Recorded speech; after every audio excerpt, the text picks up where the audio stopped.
Welcome back. You're watching DD India. I'm Abhishek Mahajan. Indian Prime Minister Narendra Modi has addressed the G20 trade ministers meeting via video call. He told attendees in Jaipur that India is committed to becoming the third largest global economy in the next few years. And as the current G20 president, it's India's responsibility to rebuild confidence in international trade and investment processes.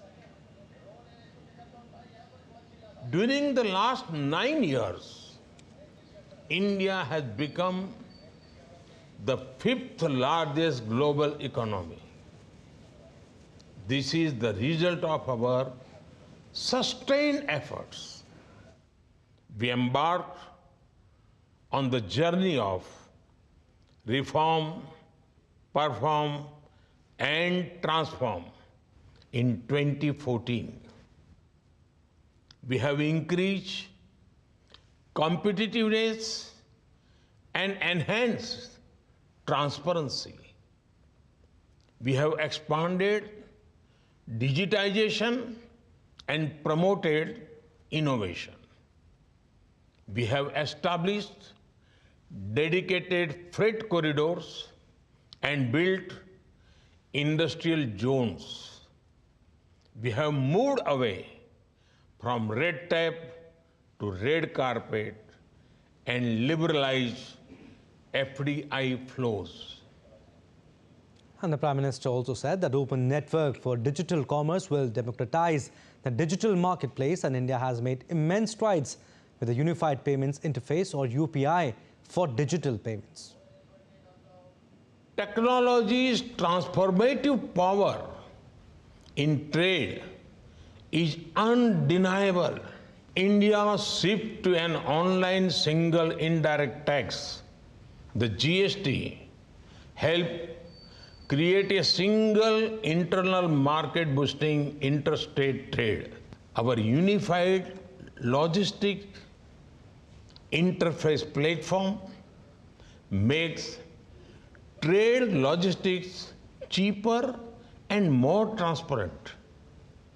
Another game changer is open network for digital commerce, which will democratize our digital marketplace ecosystem. We have already done that with our Unified Payments Interface for payment systems. Digitizing process and use of e-commerce have the potential to enhance market access. Meanwhile, India's Minister of Commerce and Industry Piyush Goyal is chairing the G20 Trade and Investment Ministerial meeting in Jaipur. Addressing the meet, the minister said that micro, small and medium enterprises play a crucial role in the global economy and need continuous support. The micro, small and medium-sized enterprises play a crucial role in the global economy and need continuous support. As the Honorable Prime Minister said, maximum support. These enterprises are the backbone of our economies, driving innovation, creating jobs, and contributing significantly to overall economic growth.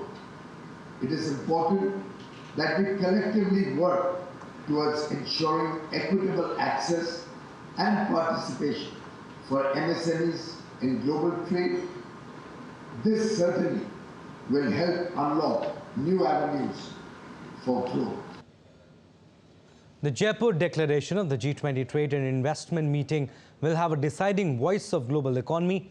DD India correspondent Vishal Barrister spoke exclusively to the Indian Minister of Commerce, Piyush Goyal, who is quite vocal about the much-needed reforms in World Trade Organization. The Jaipur G20 is underway, and I have with me Union Minister for Commerce, Mr. Piyush Goyal. Let's talk to him and find out, sir. You are saying that Jaipur declaration would go a long way and resonate across the globe. So what makes you so confident? Well, I think all the member countries of G20 and the invitee countries have come with a very positive outlook. We had very engaging discussions in the first session this morning. Our officials has burnt the midnight oil and come up with a fair degree of agreement on several issues which affect world trade.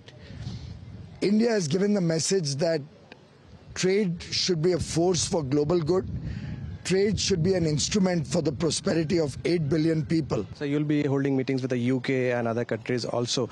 And there are issues with the WTO, but India has made its position very, very clear. So what do you have to say on that? A lot of issues are getting resolved between different countries bilaterally. At the same time, the G20 summit is a good platform to come up with the shared understanding, common understanding that different nations have on issues of mutual interest. I think several issues are on the table on which all the member countries and invitee countries are trying to forge a consensus. It will be a very powerful message that will go out to the world. One last question. You have just cut cake on Chandrayaan. So how was the feeling, sir?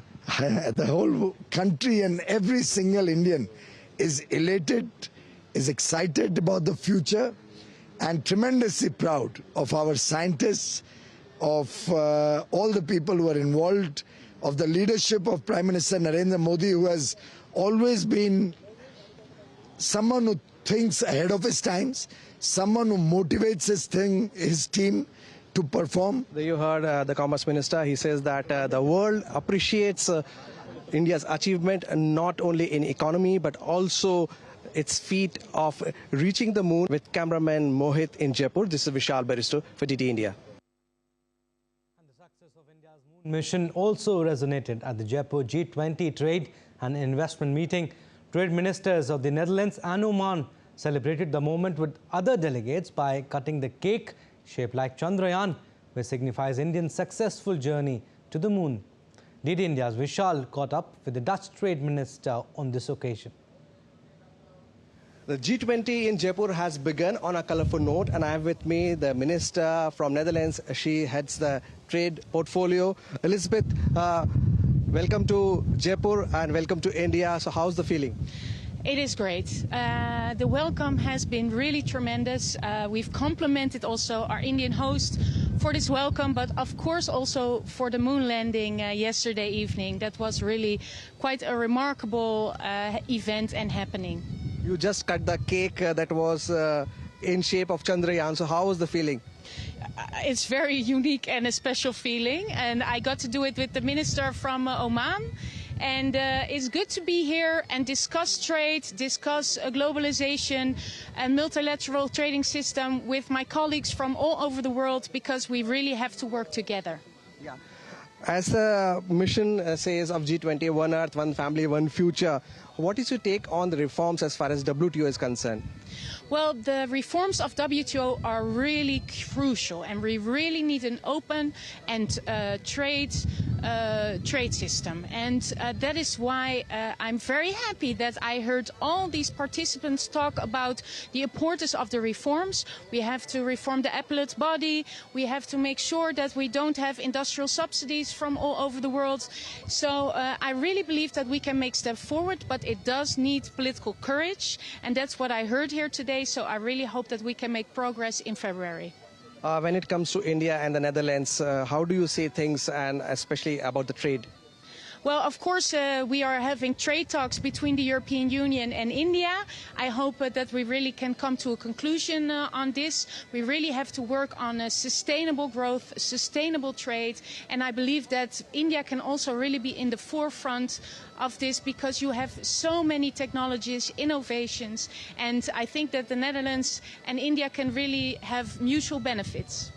So there you heard the Dutch minister. She says that India and Netherlands can definitely go a long way. With cameraman Mohit in Jaipur, this is Vishal Baristo for DD India. And the 4G20 Culture Working Group meeting is being convened today in the sacred Indian city of Varanasi. Delegates from G20 member nations, invitee countries and various international organizations are attending. The delegates aim to arrive at actionable outcomes while putting culture at the heart of policy making. A comprehensive report titled G20 Culture, Shaping the Global Narrative for Inclusive Growth, will be launched in Varanasi at the meeting. The delegates will have the opportunity to experience world-renowned Ganga Aarti on the banks of the river Ganga and explore the beautiful history of the lion capital of Sarnath. The meeting will culminate in the Culture Ministers meeting on 26th August. And DD India's Shubhendu Ghosh, who is in Johannesburg, tells us what impact BRICS summit will have on the upcoming G20 summit in India's national capital next month. BRICS and G20 as independent institutions and groupings. But yes, there is going to be a great interlinkages, great overlapping. After all, India's presidency at G20, there is greater emphasis on the priorities of Global South. We know that before the formal G20 engagements began, Prime Minister Narendra Modi made the initiative of engaging with, there's a conference of G20 nations from across the world. So in that sense, India has made its priority very clear that the voice of the Global South must be heard loud and clear. And BRICS, if we look at the congregation, is in fact the most influential congregation of the Global South nations. BRICS in its charter, BRICS by its inception and at its heart is in fact talking about the key concerns of the Global South nations. And in fact, Day 3, as I mentioned, is a day of greater outreach to the other nations of the Global South, from Latin America in particular, Asia, Africa, and the manner in which this grouping can in fact expand its influence and partnership with other nations. And that will also be reflected in significant manner at the G20. So in that sense, great parallels and great connectedness between the two major global conferences. And Brazilian President Luiz Inácio Lula da Silva welcomed the South African Union's addition to the G20 at the BRICS Africa Outreach meeting. Brazil will take over the chair of the G20 in December, and we want to put back the inequality reduction as the core of the international agenda, to reduce inequalities. We cannot do that without greater representation from Africa. So that's why we advocate the entrance of the African Union as member of the G20. Now let's take a look at other stories making news today. The mayhem caused by the monsoon continues to impact the Indian state of Himachal Pradesh. The incessant rains have obstructed national highways. Over 400 in fact roads have been closed. According to official data, at least 10 people have died so far due to separate incidents like heavy rains and cloudburst. 2 other people are said to be missing. Meanwhile, a massive landslide hit Kullu district of India's Himachal state on Thursday.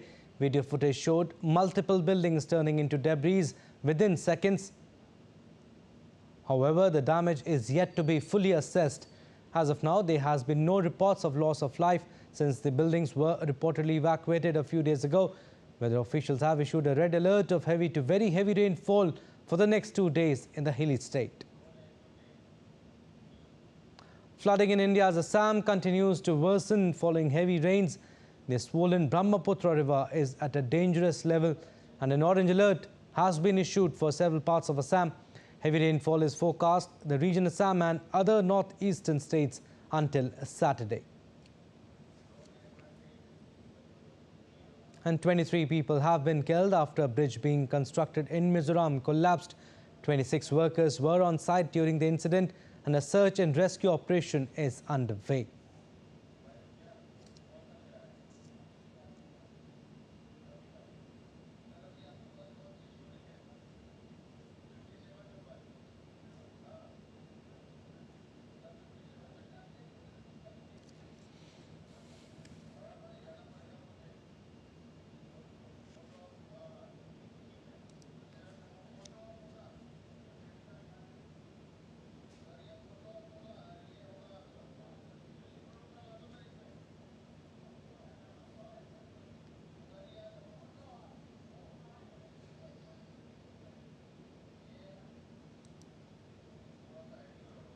All right, so we are getting you the visuals from Mizoram. 23 people killed after a bridge being constructed in Mizoram has collapsed.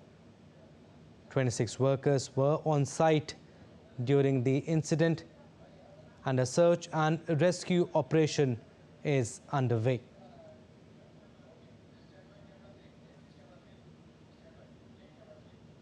All right, we'll slip into another short break, but lots more to come on DD India News Hour. Indian PM Narendra Modi talks about how the BRICS expansion will strengthen India's relations. Thousands left homeless as heavy rainfall causes floods and landslides in Chile.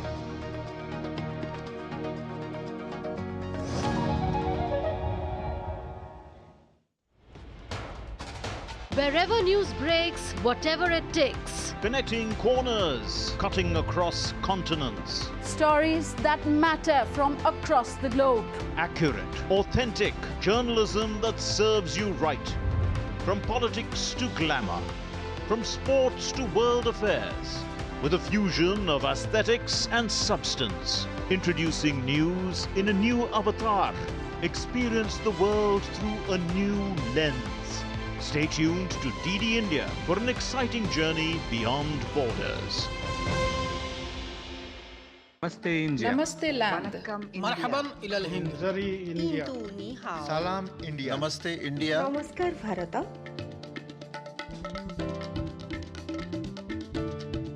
Mui India.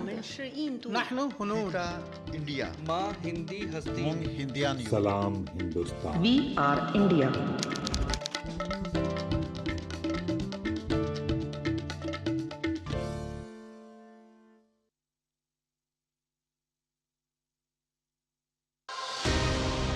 Your name, Ina Krishnamurthy. Yes. It sounds so much like an Indian name. My grandfather fascinated with Mahabharata, Ramayana stories, so he gave my father's name Krishnamurthy. The handing over of the gavel by Indonesian President in Bali to Prime Minister Narendra Modi. Of course, it's a fascinating, memorable history. What does Indonesia think is the biggest challenge in the Indo-Pacific? We don't want this region to be part of any conflict, not unilateral actions. How does Indonesia see the Quad partnership? We see it as a plus.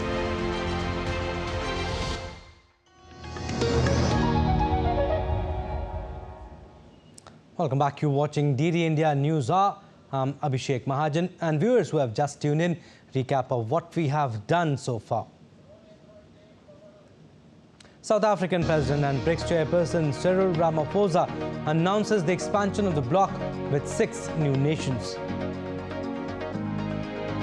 Indian Prime Minister Narendra Modi congratulates new member nations of BRICS, says the expansion will only strengthen the bloc even further. First Republican presidential debate sees 8 candidates involved in a fiery debate make their cases as alternatives to frontrunner Donald Trump.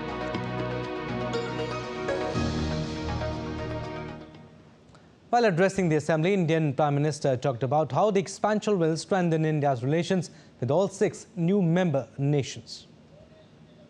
Bharat के इन सभी देशों के साथ बहुत ही गहरे संबंध हैं, बहुत ही ऐतिहासिक संबंध है। ब्रिक्स की मदद से हमारे द्विपक्षीय सहयोग में नए आयाम अवश्य जुड़ेंगे। जिन अन्य देशों ने भी ब्रिक्स से जुड़ने की अभिलाषा व्यक्त की है, भारत उनको भी पार्टनर कंट्रीज के रूप में जुड़ने के लिए कॉन्सेंसस बनाने में योगदान देगा। And Prime Minister Narendra Modi also said that India will continue to build consensus for those countries wishing to join BRICS. BRICS का विस्तार एवं आधुनिकीकरण इस बात का संदेश है कि विश्व के सभी इंस्टीट्यूशंस को बदलते समय की परिस्थितियों के अनुरूप ढलना चाहिए। ये एक ऐसी पहल है जो 20वीं सदी में स्थापित अन्य ग्लोबल इंस्टीट्यूशंस के रिफॉर्म के लिए एक मिसाल बन सकता है। And leaders of member countries of the bloc also welcomed the decision of expansion of the summit. Brazilian President Luiz Inácio Lula da Silva said that BRICS countries will continue to be a driving force to promote peace and global multilateralism. He also said that BRICS will be open to new members. will continue open to new members, and for that we also approved criteria procedures for future members. We also approved the creation of a working group so that we can study the adoption of unit currency as reference for the BRICS. This measure could increase our options for means of payment and reduce our vulnerabilities. And Indian Prime Minister Narendra Modi is now preparing to visit Greece. It will be the first visit by an Indian Prime Minister to Greece in 40 years. India and Greece have enjoyed close ties in recent years through cooperation in areas like maritime transport, defence, trade and investments. Indian Prime Minister Narendra Modi will travel to Greece for an official visit on 25th of August after wrapping up his visit to Johannesburg for the BRICS summit. On his arrival at Athens, Prime Minister Modi will be accorded a ceremonial welcome. He will pay a visit to the tomb of the unknown soldier to lay a wreath. Indian Prime Minister will have a packed schedule where he will hold delegation-level talks with Prime Minister of Greece.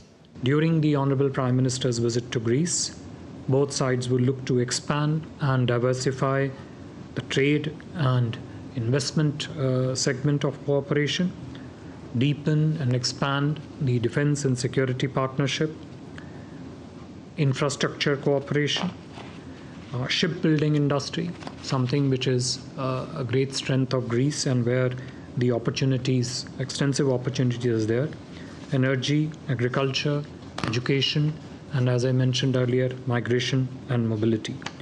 The visit would give both sides an opportunity to discuss also the regional and global issues of mutual interest and help broaden and deepen our bilateral engagement. Prime Minister Modi will also be interacting with the Indian diaspora in Greece. Both leaders would also address the key businesses of both the countries. It is after 4 decades that a prime ministerial visit from India is taking place to Greece. Greece is one of India's important European partners, a member of the NATO, as well as a gateway to the European market. During Indian Prime Minister Narendra Modi's visit to Greece, there will be a lot of subjects on the table, be it expanding and diversifying trade and investments, deepening the security and defense cooperation between both the countries, as well as the shipbuilding infrastructure development and connectivity. Both the Prime Ministers met in New York in September 2019 on the sidelines of the UNGA. This visit is expected to give opportunity for India and Greece to broaden and deepen bilateral engagements. Meghna Dev's report, DD India. And DD India spoke to tourists in Athens who say India's image around the globe has improved in the last 9 years. We are here in Athens at the beautiful architectural and historical spot of the Acropolis, and we are joined in by some Indian tourists who have come here to have a beautiful tour across Greece, and they are here in Athens. We'll just catch up quickly with them before Prime Minister Narendra Modi's arrival in Athens for an official visit. Heard so much about Mr. Modi visiting Athens. Yeah. I'm really excited for the progress he has made for India. He's projected India's image really well. There's a positive image of India even in the US, which didn't exist like 25 years ago when we first moved there. So really happy for all the progress that he's made. It's an excellent thing to understand and know for everybody to, for India's image has been up in the global arena. That's really good. And he has done a great job, I mean, everywhere, in the country, outside the country, image as well as Chandrayaan. I'm really excited to see that land in a couple of minutes or 30 minutes. So, yeah. Everything overall is great. About the diaspora, you guys are a part of the diaspora in a sense. How do you look at it? Because the connect with the diaspora has strengthened, the cultural bridge, the bridge with the diaspora has strengthened. Yes, it did, definitely. It's improved the multicultural and multilingual improvement around the states and cities, even the international people. Yeah. It's really improved and really great. Yeah. Wherever Narendra Modi is, it's a proud moment for us. We all Indians are very happy, very proud for Narendra Modi being our Prime Minister, because everywhere we go, now they respect us. This is a very good feeling for us. I'm wondering that why since last 40 years no Indian Prime Minister visited this beautiful country, nice people, beautiful people here. In India, you can buy anything, even the smallest things, in digital payment through the QR code. So I've realized this, the transformation that has actually happened since last 6-7 years that I'm seeing, right? This is really good for us, and a really proud moment for us, right? And I'm glad that he's visiting in the Greece, the wonderful country, very beautiful people here. So definitely Prime Minister Narendra Modi's visit to Greece is extremely historic, as it is happening about after almost 4 decades. And that's what the people who are from the diaspora or the tourists who have come here to Athens to visit this beautiful country definitely have to say that Prime Minister Narendra Modi takes the growth story of India wherever he goes globally. With camera person Shailendra Chauhan, this is Meghna Dev for DD India from Athens, Greece. And the Pragyan rover from India's Chandrayaan-3 has successfully exited the spacecraft and has begun its exploration of the lunar surface.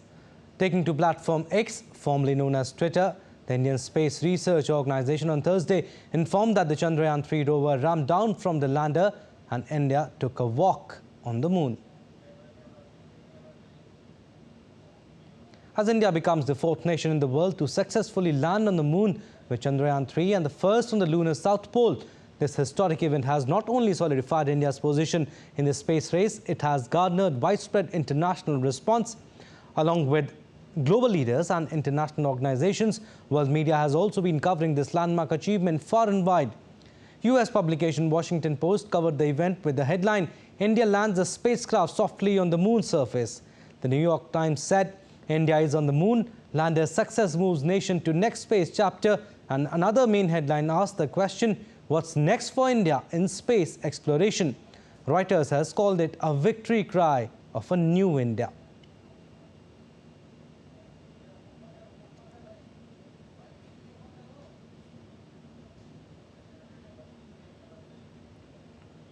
And speaking at the BRICS summit, Indian Prime Minister Narendra Modi thanked global leaders for their wishes over the successful landing of Chandrayaan-3. कल शाम भारत के चंद्रयान ने चांद के दक्षिण ध्रुव पर soft landing की। ये केवल भारत के लिए ही नहीं, बल्कि पूरे विश्व के वैज्ञानिक समुदाय के लिए एक बहुत बड़ी उपलब्धि है। और जिस क्षेत्र में भारत ने अपना टारगेट तय किया था, वहां पहले कभी कोई प्रयास नहीं हुआ है और ये प्रयास सफल हुआ है। तो बड़ा डिफिकल्ट टेरेन के ऊपर विज्ञान हमें पहुंचा पाया है। ये अपने आप में विज्ञान की, वैज्ञानिकों की बड़ी सफलता है। इस ऐतिहासिक अवसर पर आप सबकी तरफ से मुझे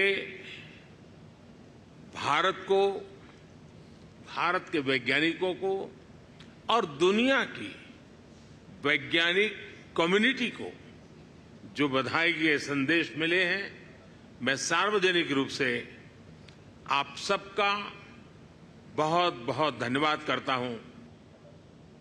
And the world leaders at the BRICS summit have congratulated Indian Prime Minister Narendra Modi on the success of Chandrayaan-3's lunar landing. Heads of state met Prime Minister Modi at a banquet dinner hosted by South African President and congratulated him for India's massive achievement.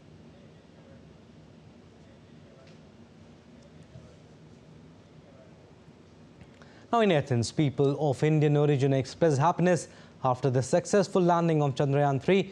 They're excited to welcome Indian Prime Minister Narendra Modi to Greece. DD India's Meghna Dev gives us more. So we are here with the Indian diaspora in Athens, and obviously a lot of excitement amongst the diaspora on the success of Chandrayaan-3. Besides that, obviously a lot of excitement in terms of Prime Minister Narendra Modi's arrival to Athens, which is going to be in some time from now. कोई प्रधानमंत्री हमारे देश में आ रहा है, Greece में आ रहा है, तो हमें बहुत अच्छा लगा। और first of all I want to thank for everybody, और Indian community for hip hip hurray for the Chandrayaan 3। Indian community 10-15 हज़ार के आसपास है और सभी ग्रीक नेशनैलिटी वाले और बाहर वाले सभी इंडियन कुजीन को बहुत ज्यादा लाइक करते हैं यहाँ पे। We see butter chicken, we see naan, we see everything that's very much relatable to Indian cuisine, very much Indian. So that's what people relish here. So how do you see, the Indian diaspora here and Prime Minister Narendra Modi coming here, his global outreach in that matter? Well, I can see the spark in people's eyes, like how excited they are to see our Prime Minister Shri Narendra Modi here in Greece, and like everybody is so excited to welcome him. How is the excitement? Is there a buzz in Athens of Prime Minister Narendra Modi's arrival here? Yes, absolutely. It's a full of buzz about the Prime Minister Modi's visit. I am personally very much excited to know about the Modi's visit. So now that today with the Chandrayaan 3 successfulness, from now onwards, if at all anybody is talking about the space technology, they will see India is the person, India is going to lead the space technology. In the history before Modi, and the India is not grooming, but now after a lot of decade now, because of the Modi, and India GDP is growing too much. Very excited. I'm visiting from the US and hearing the excitement and the Greece culture for welcoming Modi ji. We're very excited to see coming here. Definitely a historical visit that comes after 4 decades, but definitely something to watch out for when Prime Minister Narendra Modi will also be addressing a beautiful community event here and talk to the Indian diaspora, which is one of his, one of his unique things that he does everywhere, every place he goes, to connect to the bridges, the living bridges between India and the globe, that in terms of the Indian diaspora. With camera person Shailendra Chauhan, this is Meghna Dey for DD India from Athens, Greece. All right, we'll slip into another short break, but still to come on DD India News Hour. Former US President Donald Trump is due to surrender to authorities in the US state of Georgia.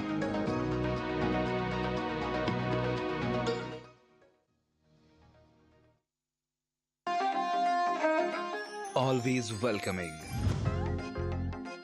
The vibe of Punjab is larger than life.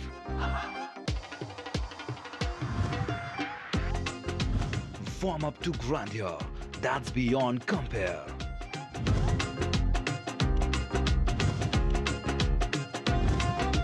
And history that's dotted with tales of bravery. Smiling soul of India, where music, art, cuisine and culture comes together to create an unforgettable impression. Punjab is all set to win your hearts with its unique and colorful extravaganza.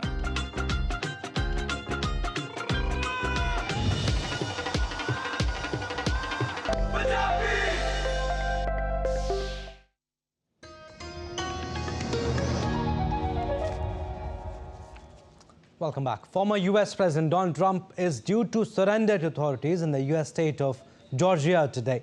Trump has been charged with attempting to overturn the 2020 general elections. He is one of the 19 co-defendants who have until Friday returned themselves into Fulton County Court. DD India Sally Patterson has more. It's his 4th criminal case in less than 5 months. Former US President Donald Trump has found himself in courts across the country facing a plethora of charges, from Manhattan to Miami. And now he's due in Atlanta, Georgia, accused of attempting to illegally overturn the results of the 2020 presidential election. Taking to his social media platform Truth Social on Wednesday, Trump wrote, "Nobody has ever fought for election integrity like President Donald J. Trump. For doing so, I will proudly be arrested tomorrow afternoon." He's one of 19 co-defendants charged with a conspiracy to prevent Joe Biden from replacing him as president in 2020. Last week, a grand jury handed up a 41-count indictment, accusing those charged with engaging in a criminal enterprise and committing election fraud. The indictment says they pushed false claims that the election was stolen, harassed an election worker, and created fake Electoral Commission documents. Now, over the past few days, Trump's co-defendants have been booked at Fulton County Court, while others have made bail agreements with prosecutors. Trump himself has already negotiated a $200,000 bond and his release conditions. Now, these include only communicating with his co-defendants through lawyers and making no threats of any nature against the community, including on social media. Trump's been known to personally attack prosecutors in the cases he's facing. That includes Fannie T. Willis, the district attorney of Fulton County, who's leading this one. Trump denies any wrongdoing and has called the charges politically motivated. Sally Patterson in New York, reporting for DD India. And Republican U.S. presidential candidates take part in first debate of 2024 campaign. Caroline Malone from Washington, D.C. finds out more. It was a remarkable debate, a 2-hour-long debate, in particular because, as you mentioned there, Donald Trump, who is the front-runner for the Republican Party, did not take part in the debate. He wasn't on the stage. He'd said in recent days he didn't feel that he needed to be there because he's doing so well in the polls. The top of that list is the economy and the cost of living, which is affecting many people. Many of the candidates on the stage speaking out against the current President Biden's policies called Bidenomics when it comes to the economics of the country. Ron DeSantis, who is the Florida governor, he's the second in line in the polls after Trump. Then the third in line in the polls, Vivek Ramaswamy, who's a relative newcomer to politics. Climate change was also something that they spoke about. They spoke out against Biden again for his, they perceive it as a lack of quick reaction to what happened in Hawaii recently with the wildfires. Abortion also featured high on the debate, as did Ukraine. And all the candidates were asked if they would continue funding the military campaign in Ukraine against Russia. And what was very interesting about the questions that were put to the candidates tonight on Trump, they were asked if Trump is found guilty in any of the court cases he is currently facing, any of the criminal charges he's found guilty, would they still support him from the Republican candidate? And most of the people on the stage said they would. Now, Trump is facing 4 major cases, and it is remarkable that even despite all these court cases, he is still the frontrunner and far ahead as the frontrunner in the Republican Party to be the next candidate for president. And vendors in Beijing seafood market have raised concerns about the release of treated water from Japan's Fukushima nuclear plant. China, which is the world's biggest importer of Japanese seafood, has already banned imports from some Japanese territories, and vendors have already started looking for substitutes of Japanese seafood. China is showing strong opposition and has condemned Japan's move, citing major safety issues.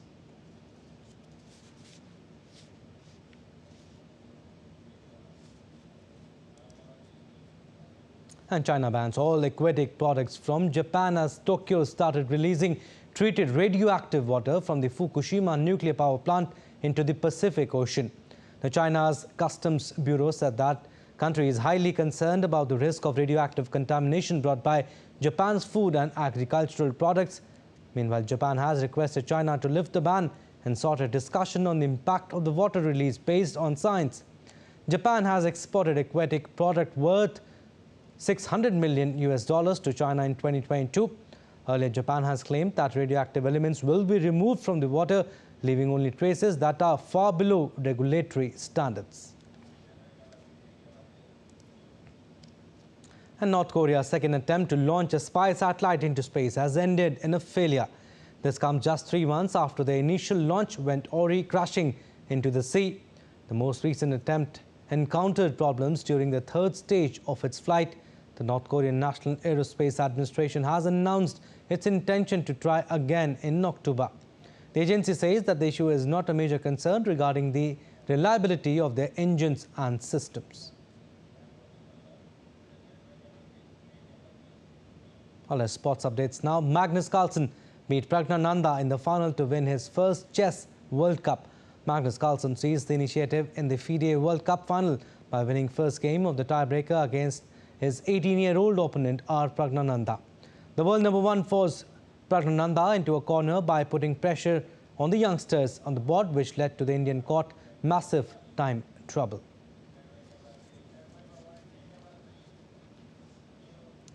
All right, that's all we have in this edition of DD India News Hour. But let us know your thoughts on the news of the day. You can connect with us on Facebook X, formerly known as Twitter and Instagram. You can also find us online at ddindia.com. We'll be back with more news as it breaks here on DD India. I'm Abhishek Mahajan. From all of us here in Delhi, thanks for watching DD India News Hour.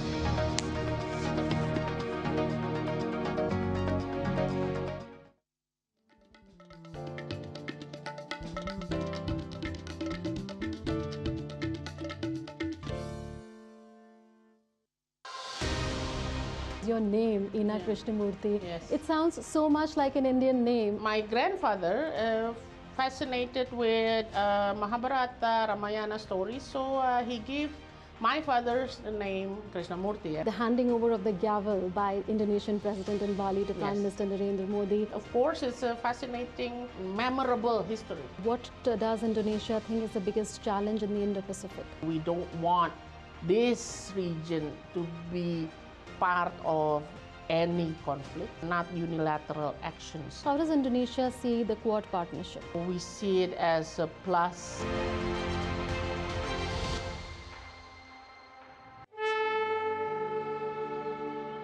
Welcome to Manipur, a state that's waiting to enchant you with the jewels of nature.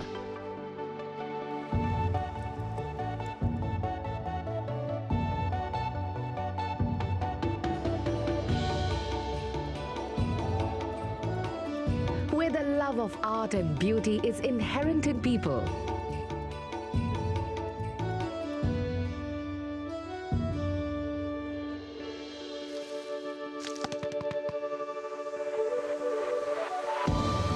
Full of trailblazing milestones.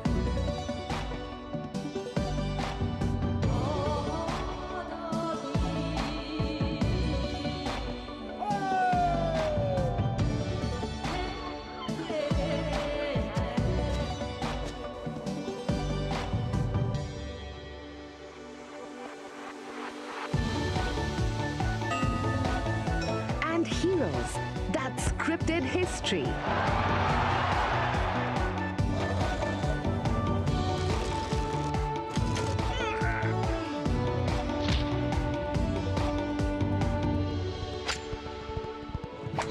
Its mystical charm will leave an impression for a lifetime.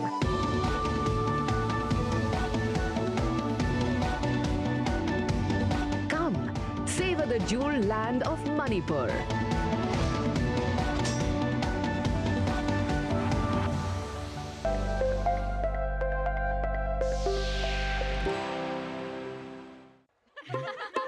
$20,000 okay दोनों no no 10 का एक इतना cash नहीं है कोई बात नहीं हम यूपीआई भी लेते हैं मेरा पेमेंट ऐप अलग है कहीं जूते वापस मिलने की जगह जूते पड़ ना जाए। ऐप दूसरा हो या तीसरा, चाहिए बस यूपीआई। आपका मोबाइल नंबर ही बन सकता है आपका यूपीआई नंबर। और अब किसी भी पेमेंट ऐप से कोई भी पेमेंट ऐप पर यूपीआई चलेगा। Meghalaya, the abode of clouds.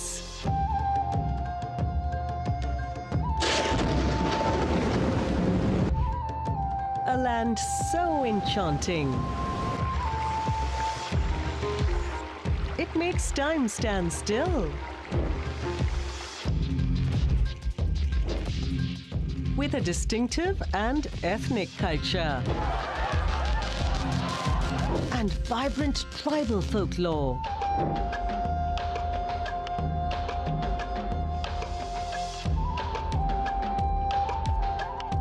Filled with the goodness of nature. Every day here is an adventure.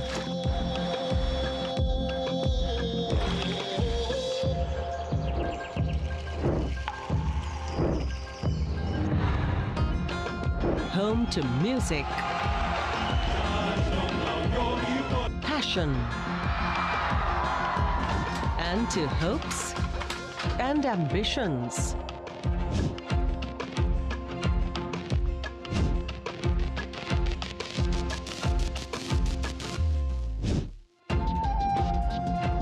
Welcome to the magical land of Meghalaya.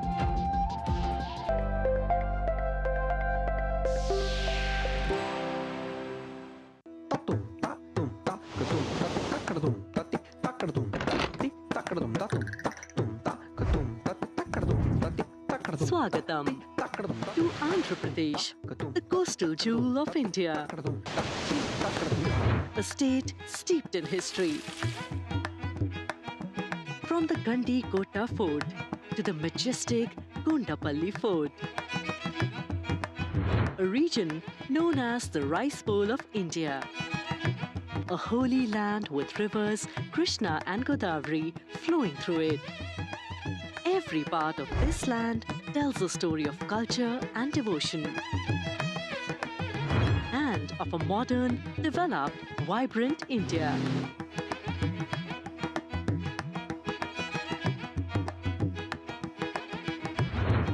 The graceful Kuchipudi and exuberant Thimsa showcase the artistic brilliance of this land. The Ikkat and Kalamkari speak of the talent of artisans and their skilled hands.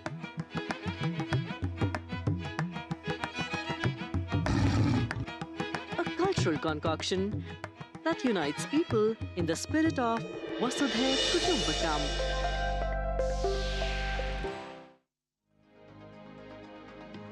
Hello and welcome live from New Delhi. You're watching DD India, India's voice to the world. I'm Gautam Roy. Coming up in the next 1 hour. South Africa's president announces the expansion of BRICS with 6 new nations joining the bloc from the 1st of January next year. Indian Prime Minister Narendra Modi congratulates new member nations, saying the additions will strengthen the bloc. नए सदस्यों के जुड़ने से BRICS एक संगठन के रूप में मजबूत तथा हमारे सभी साझा प्रयासों को एक नया बल देने वाला होगा. Prime Minister Modi addresses the G20 trade ministers meeting through a video link, says India is committed to being the 3rd largest global economy in the next few years.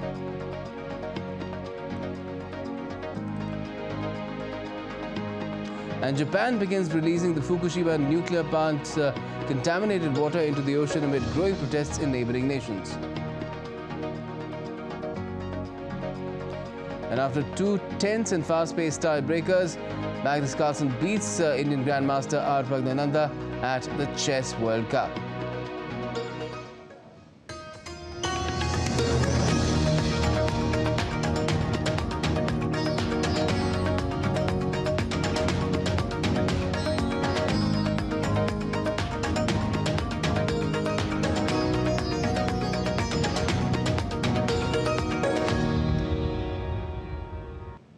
Well, first, let's get you all the updates on the 15th BRICS Summit underway in Johannesburg.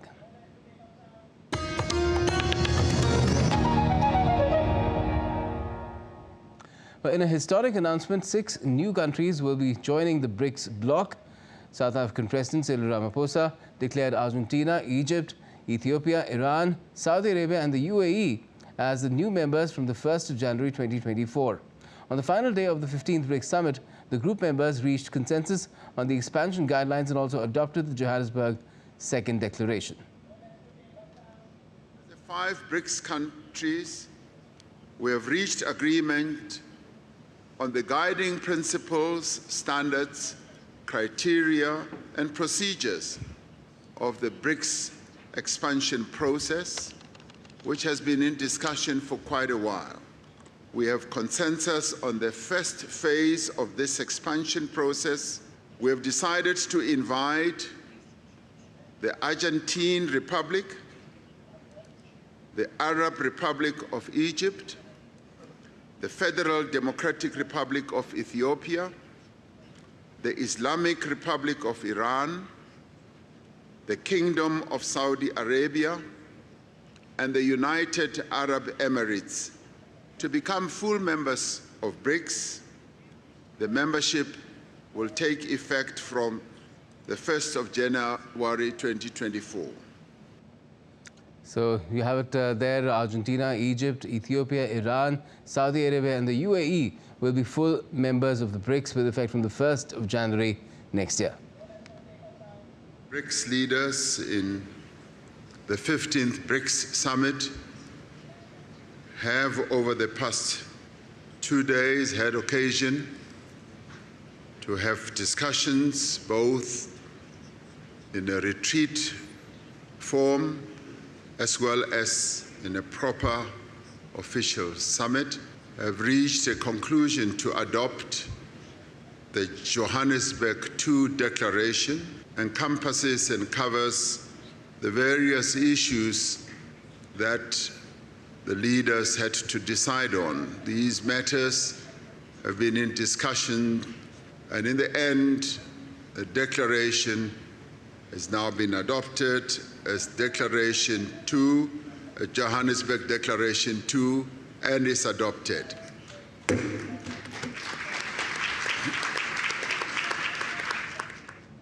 Adding to the big-ticket announcement of BRICS' expansion, Indian Prime Minister Narendra Modi said that India has always supported the expansion of BRICS. Bharat का ये मत रहा है कि नए सदस्यों के जुड़ने से ब्रिक्स एक संगठन के रूप में मजबूत तथा हमारे सभी साझा प्रयासों को एक नया बल देने वाला होगा।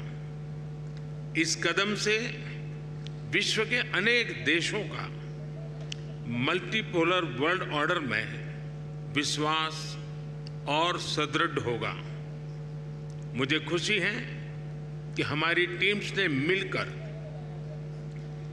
एक्सपांशन के गाइडिंग प्रिंसिपल्स, स्टैंडर्ड्स, क्राइटेरिया और प्रोसीड्यूर पर सहमति बनाई है और इनके आधार पर आज हम अर्जेंटीना, इजिप्ट, ईरान, सऊदी अरब, इथियोपिया और यूएई का ब्रिक्स में स्वागत करने के लिए सहमत हुए हैं। सबसे पहले मैं इन देशों के लीडर्स और वहां के नागरिकों को बहुत-बहुत बधाई देता हूं। And joining the other BRICS leaders virtually during the announcement, Russian President Vladimir Putin said the adoption of the guiding principles in the expansion of BRICS will ensure that the role and global importance of BRICS will continue to grow. I would like to mention it has to do with ensuring settlements between our countries in economic terms. I would like to congratulate new BRICS members on the full membership. They will assume their membership next year. Let me assure all of the colleagues that we will keep up with the work that we have launched to expand BRICS' influence in the world. And if you talk about what happens on the sidelines of the BRICS summit, India's Prime Minister held talks with Mozambique President Filipe Jacinto Nyusi in Johannesburg, South Africa. In fact, Prime Minister Modi engaged in a series of bilateral meetings with the other world leaders on the sidelines of the BRICS summit. Among them, the PM met his Ethiopian counterpart and discussed issues of mutual interest. And Prime Minister Modi also held a bilateral meeting with the President of Senegal, Macky Sall, on the concluding day of the BRICS summit.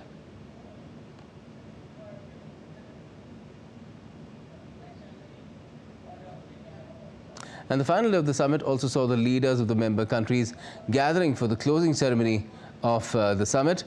The heads of the bloc's member nations came together on stage for a group photograph to mark the end of the three-day summit in Johannesburg.